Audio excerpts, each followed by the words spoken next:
রোনালদোর মা প্রকাশ করলেন তার শেষ ইচ্ছা। পর্তুগিজ ক্লাব স্পোর্টিং সিপির হয়ে খেলবেন ক্রিস্টিয়ানো রোনালদো। মৃত্যুর আগে নিজের শেষ ইচ্ছে কথা জানালেন রোনালদোর মা ডলোরেস আভেইরো। সুপারস্টার রোনালদোর উত্থানটা হয়েছিল এই স্পোর্টিং সিপি থেকেই। রোনালদোর মা এই ক্লাবটির ভীষণ বড় ভক্তও বটে। একটি সাক্ষাৎকারে রোনালদোর মা তার শেষ ইচ্ছের কথা জানিয়ে বলেছেন তার নাতি রোনালদো জুনিয়রও স্পোর্টিং সিপির হয়ে খেলবে তার ক্রিস্টিয়ানোর রোনালদোর সাথে। এমনটাই তার শেষ ইচ্ছা।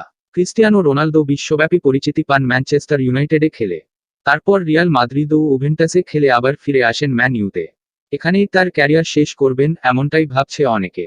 তবে বয়সের সাথে সাথে আরও যেন ধারালো হচ্ছে রোনালদোর স্কোরিং দক্ষতা। আর এবার জানা গেল রোনালদোর ট্রান্সফার নিয়ে তার মায়েরও আছে একান্ত ইচ্ছা। স্পোর্টিং ক্লাব ডি পর্তুগালের এক পডকাস্টে ডলোরেস আভেইরো বলেন, ক্রিস্টিয়ানোকে এখানেই আসতে হবে।